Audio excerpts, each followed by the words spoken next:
আমার মেয়ের এক আকাশ পরিমাণ ইচ্ছে ছিল সে কক্সবাজার ঘুরতে যাবে। অবশেষে তাকে নিয়ে আমরা পথ পাড়ি দিলাম কক্সবাজারে। এখানে কক্সবাজারে স্টেশনে আমরা প্রায় চলে এসেছি। দেখতে পাচ্ছেন কক্সবাজারের স্টেশনটা কত সুন্দর, আমার কাছে খুব ভালো লেগেছে। যদিও তার সাথে সাথে আমাদেরও এটা অনেক দূরের একটা ভ্রমণ ছিল, আগে আমরা কখনো কক্সবাজারে আসিনি। সেক্ষেত্রে সেও খুব আনন্দ উপভোগ করছিল, তার সাথে আমরাও অনেক আনন্দ উপভোগ করছিলাম। তো আমরা এখন কক্সবাজার স্টেশনে চলে এসেছি। এখান থেকে আমরা আমাদের হোটেলের উদ্দেশ্যে রওনা দিব। আমাদের চেক ইন ছিল 12টায়, আমরা এখানে পৌঁছে গিয়েছিলাম 8টার দিকে। পৌঁছানোর পর আমরা আসলে বিচে যাওয়ার উদ্দেশ্যে রওনা দিই। তারপর অবশেষে আমরা চলে গেলাম বিচে গিয়ে কিছু ফটোশ্যুট করতেছিলাম। দেখতেই পাচ্ছেন আপনারা আমার মেয়েটা কত আনন্দ উপভোগ করছিল, সাথে আমরাও।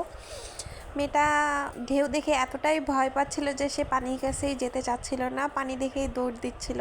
সাধারণত আমরাও এটা করে থাকি, শুধুমাত্র পা ভিজানোর জন্য কক্সবাজার যাই, কিন্তু আসলে মেয়ের খুশি মানেই আমাদের খুশি। মেয়েটা কত আনন্দ উপভোগ করতেছে এটা দেখলেই যেন মন জুড়াই যায়। তার এই আকাশ পরিমাণ ইচ্ছাটা পূরণ করতে পেরে আমাদের কাছেও অনেক ভালো লাগছিল। দেখুন সে কী পরিমাণ আনন্দ করছে, তার এই আনন্দগুলো দেখতে যেন মনের ভিতর থেকে এক শান্তি কাজ করছে। সে ঢেউ দেখলেই চলে যাচ্ছে, মাঝে মধ্যে আবার ঢেউয়ের কাছে গিয়ে আবার দৌড় দিচ্ছে।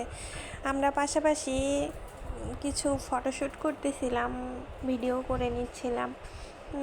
পাশাপাশি তাকে দেখে আমি এই ভিডিওগুলো করে নিচ্ছিলাম। তো দেখেন কত সুন্দর করে সে পানিটা এবার ধরতে পেরেছে। আমি আর আমার মেয়ে এখানে কিছু ফটোশ্যুট করতেছিলাম, কিন্তু মেয়ে আমাকে কোনো পাত্তাই দিচ্ছিল না, আমাকে নিয়ে আবার টানাটানি করতেছিল। অবশেষে আমরা চলে গেলাম ফিশ ওয়ার্ল্ডে। তো ফিশ ওয়ার্ল্ডে দেখতেই পাচ্ছেন মাছগুলো কত সুন্দর সুন্দর। এখানে আমরা অনেক ঘোরাফেরা করেছি, সাথে আমাদের এক আপু ছিল, আমার মেয়ে ছিল। সেখানে গিয়েও আমার মেয়ে অনেক আনন্দ উপভোগ করেছে। ফিশ ওয়ার্ল্ডে এত মাছ দেখে আমার মেয়ে এতই খুশি হয়ে গেছিল, না জানি ও ধরতে চাচ্ছে এমনটা মনে হচ্ছিল। তো মেয়ে কচ্ছপ দেখতেছিল, লবস্টার দেখতেছিল, এত কিছু দেখে মেয়ে এতটাই খুশি হচ্ছিল যে মেয়ের আনন্দের বন্যা বয়ে যাচ্ছিল। আর এটাই ছিল আমাদের প্রথম দিনে কক্সবাজারের ঘোরাঘুরি। পরবর্তী কোনো ভিডিওয়ে আবার দেখা হবে। সবাইকে অসংখ্য ধন্যবাদ ভিডিওটি দেখার জন্য। অবশ্যই লাইক কমেন্ট করে যাবেন। ধন্যবাদ সবাইকে। Tata, bye bye.